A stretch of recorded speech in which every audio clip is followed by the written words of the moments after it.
Hello everyone. This video has 3 parts to it.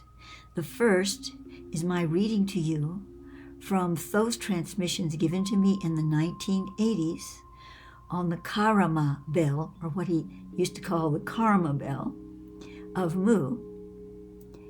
And then we will talk about the Solaris Tone that will be signaling coming out of the combination of the Sacred An and the Archangel Stone. And then we will conclude with a inspirational, activational song. And so let us begin. In the first age of the Lemurian or Mu race, there existed on that continent, in the temple of pure thought, a bell known as the Karma or Karma bell. It was constructed of 3 large moonstone slabs, resembling the ivories on a keyboard suspended vertically side by side. In front of each of these pieces was also suspended a long rod. When a person stood on a platform in front of the bell, the energy of that individual's karma passed into rods, causing them to send a vibration out against the moonstone slabs. Although the rods did not move and strike the pieces, their vibration commingled with the element of the bell keyboard, creating tones of 3 chords.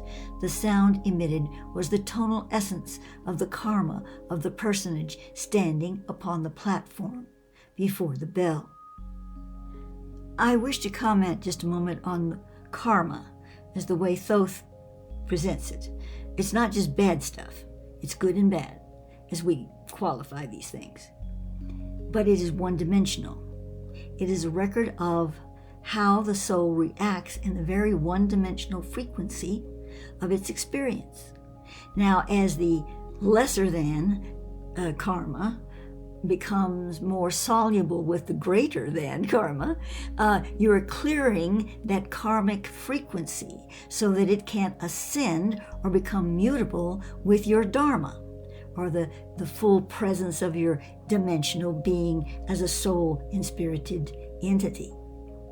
So that's kind of the best I can do in a short version. We could do a whole long video on that, but right now, that's what I have to say about it, or rather, Thoth has to say about it.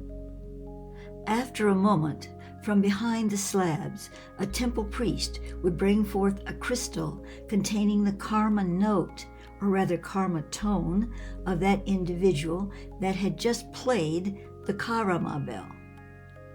This was the time crystal, which held in vibration all the karma, good and bad, of that personage. It would echo through time as a bell ringing through eternity.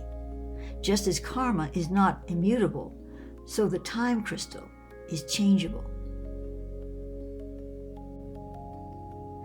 As the entity of that crystal changed his or her karma, the crystal would turn in its timekeeping to record the change.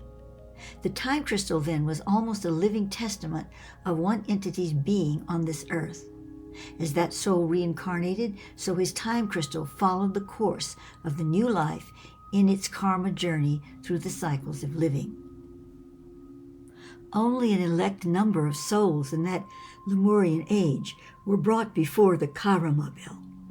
They were those men and women whose karma was not yet tainted with the heavier burdens of earthly existence.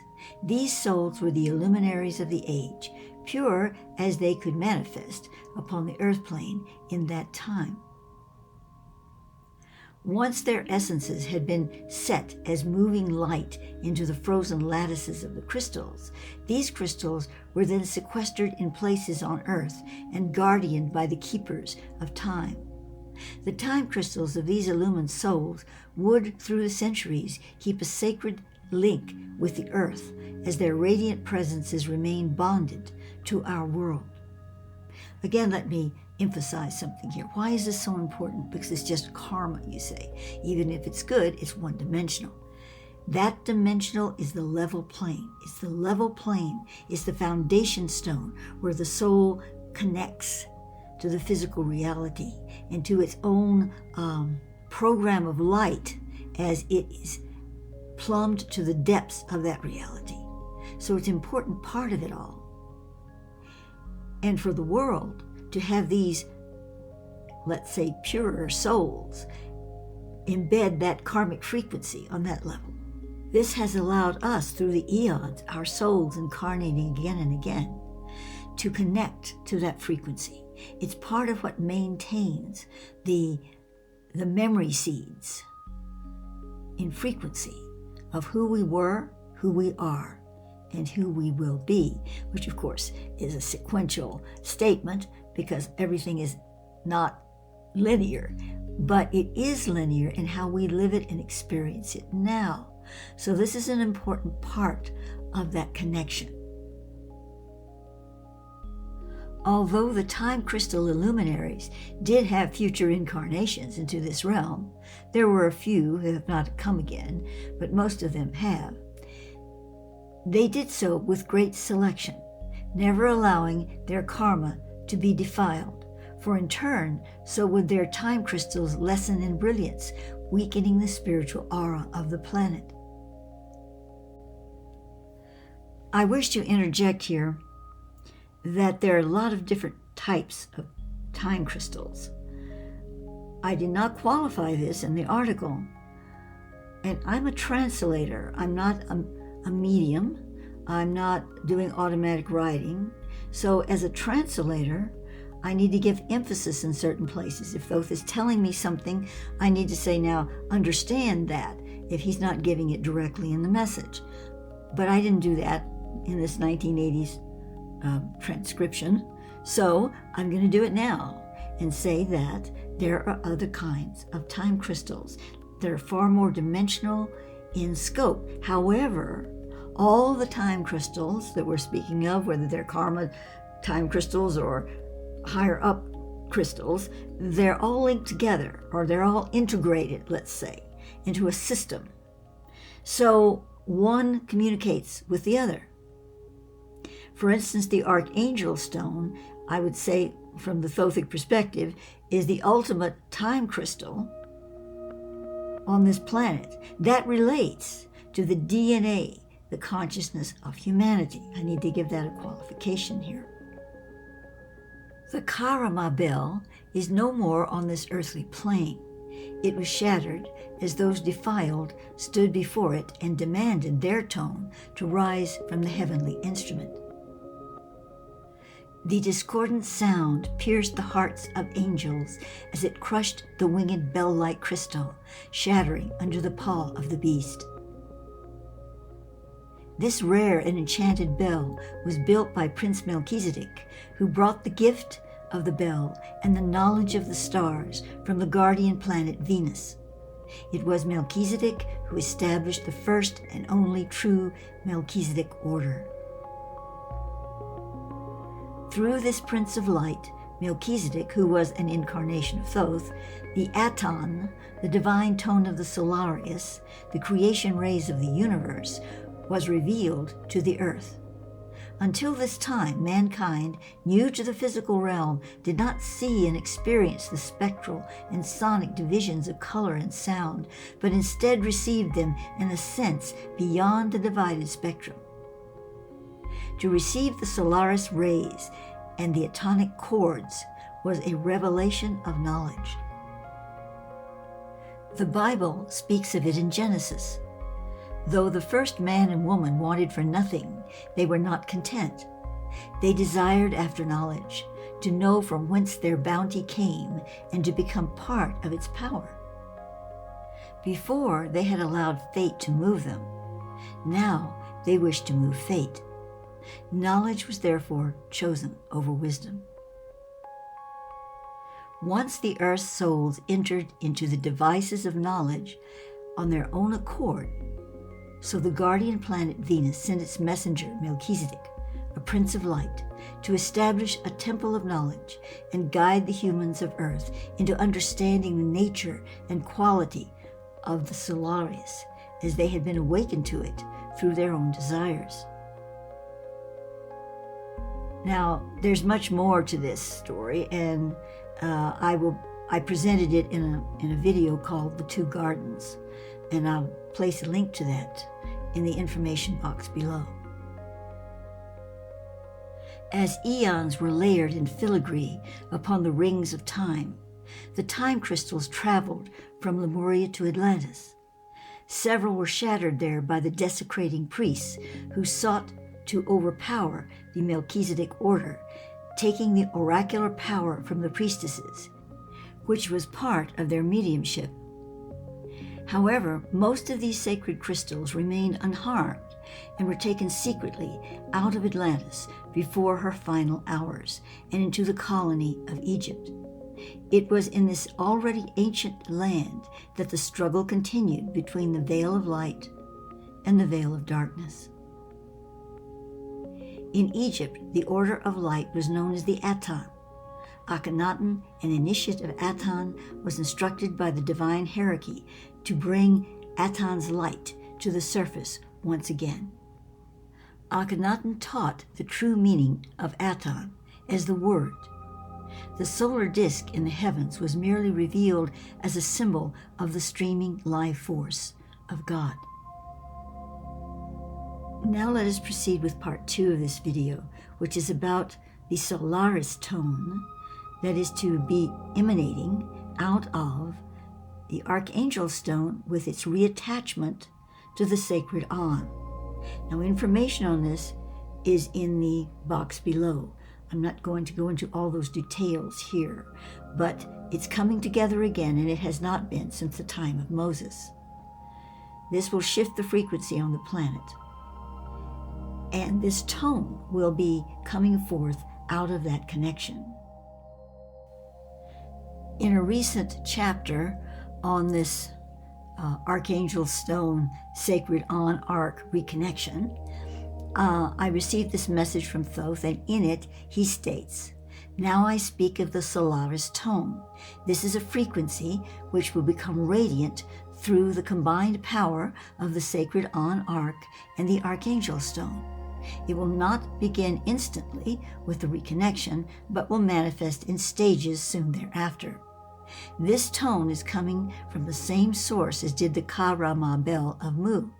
It will bring greater karmic release and soul coherence into the incarnations of both people and nations." To read the entire message, go to the main page, which I'm going to give you the link to, and you will find it in one of the chapters. Now, he's speaking of the radiant heart amalgam. Now, amalgam is a mixture of different elements. That's what that word means. This is a gift from Thoth for those listening. The Venus flame nodes of 22, 24, and 25 are moving through the harmonic Solaris tone of the Archangel crystal /on arc connection. So all of the Venus flame nodes are working with this frequency, will be after the 26th, but he's offering these particular 3 nodal functions together as a frequency for you, sort of as a platform for you to more fully integrate and move into that whole accord. This allows you a heart song connection to these frequencies for better integration of the full Solaris tone, which will be sent continuously to the world after January 26, 2026. So anytime you're watching this video after that point, these are viable for you. These Venus flame nodes, the art for it, which is the connection, the template, were given to me some months ago, and I have a video on this. Actually, I have 2, but the one I'm going to share with the link below has to do with its connection to the Sacred An, so you can understand that a little better. But all of these things are working together. After the 26th, they're all going to be working together. The flame nodes have already been inserted into the Sacred An some months ago and become active. And now, with the connection of the crystal and the arc, the stage is set for the Solaris tone to emanate out of that combination.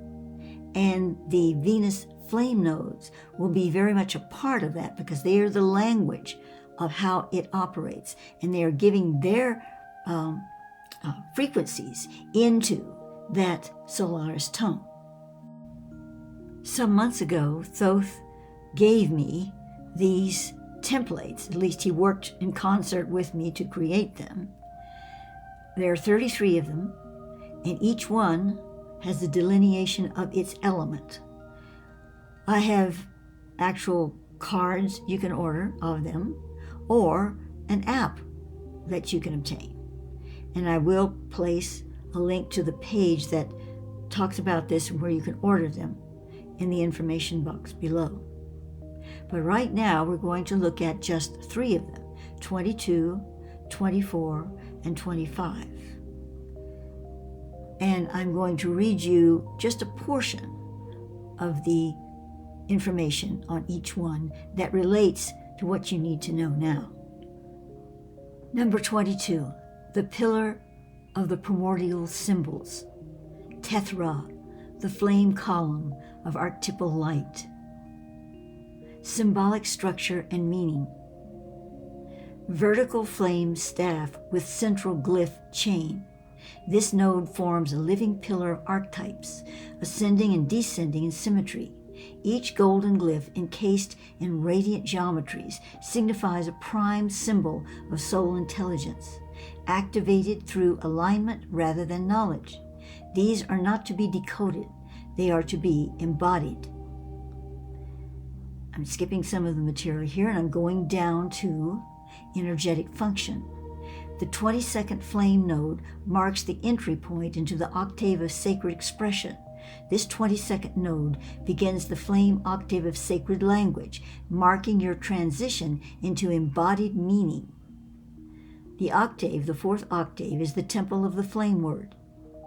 Activates the Tethra flame codex, the soul's access key to symbolic truth beyond language. Establishes the living flame alphabet within your light body's field, allowing glyphs to reconfigure your energetic structure through resonance. Opens the inner temple of symbol memory, returning access to pre-incarnational symbolic roles and their light body blueprints. Node 24, the celestial dial of the star-tongue flame. The primary essence is Zuin Tara, the chronoglyph of the living word. Symbolic structure and meaning, radiant geometric star field. The inner form of interconnected star lines creates a multidimensional lattice, a sacred star dial, encoding divine harmonic resonance. This is the word of stars, not spoken in speech, but constellated into being. Every line is a vector of consciousness, every intersection a tone of purpose. The energetic function. Octave, 4th octave, temple of the flame word.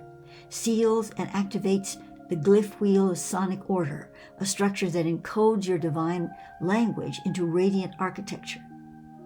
Awakens the chronolingual interface, aligning your soul's rhythm to celestial logos intervals and harmonic breath.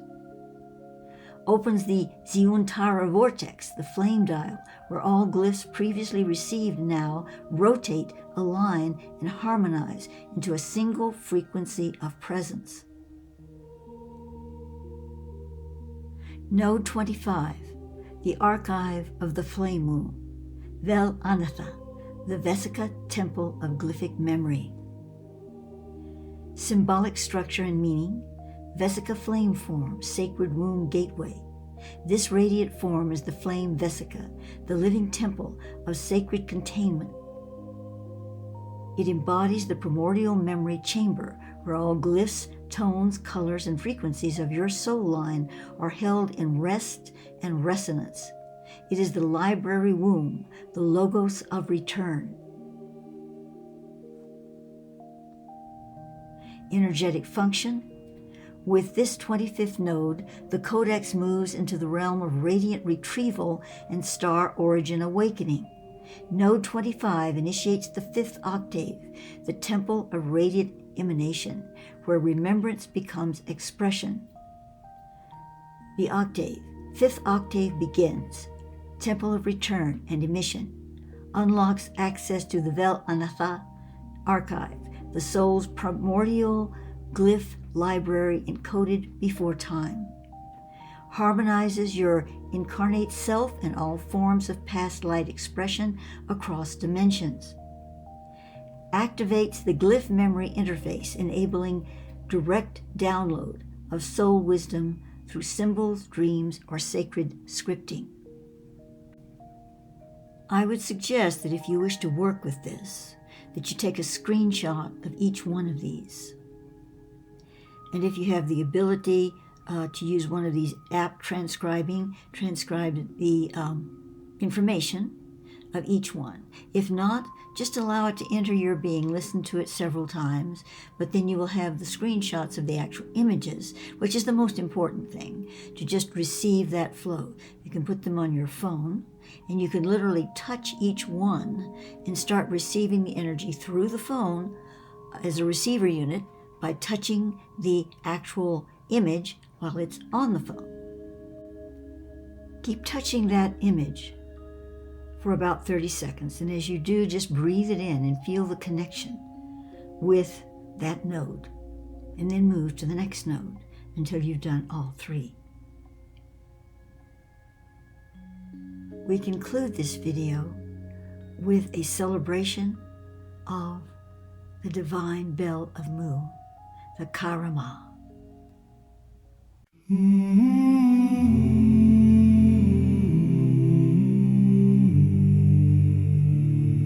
O breath of dawn, O Solaris rays, unfurl your gold through human days, through eyelid veil and weary mind, pour living light, both fierce and kind.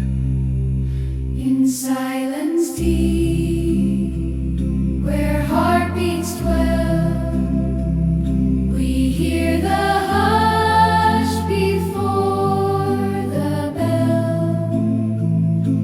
A holy pause, a spacious sea, where soul remembers, I am free.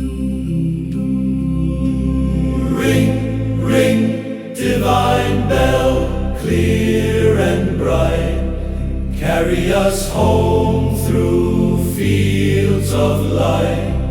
Ring, ring, ring, Ring, ring, until all shadow melts, and every name becomes what love has felt. Lord from Venus, gentle flame, we lift our voices in your name, not for the story, not the past, but for the call that holds us fast. Set in our bones, a radiant chord, a tuning fork of heaven's word. let every thought, let every breath bow into life and loosen death. Ring, ring, divine bell, clear and bright, carry us home through fields of light. Ring, ring, ring, Ring, ring, until all shadow melts, and every name becomes what love has felt. O Solaris rays, Solaris rays, descend like rain descend like rain on desert places. deserts, places in the brain. Make mercy grow where fear once stood, and turn our hunger into good. Let temples rise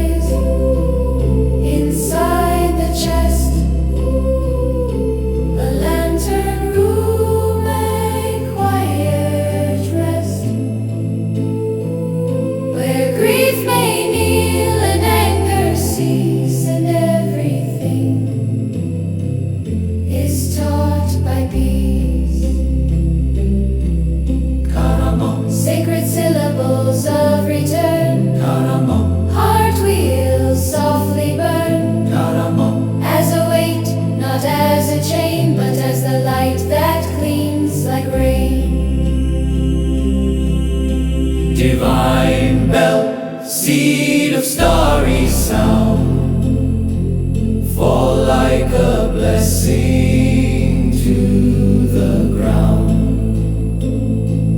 Wake every cell to sing anew as sky remembers it is blue. Illumine presence, steady hand, teach us the language of the land, to walk in grace, to speak in flame, to bless the world without a claim. Ring, ring, divine bell, clear and bright, carry us home through fields of light. Ring, ring, Till every soul can tell The sun is prayer, and prayer is bell. O Solaris ray, O Solaris rays, O holy bell, O holy bell. in simple love, In simple love, in silence well, silence well. we stand on earth yet touched by heaven, And sing. all is forgiven.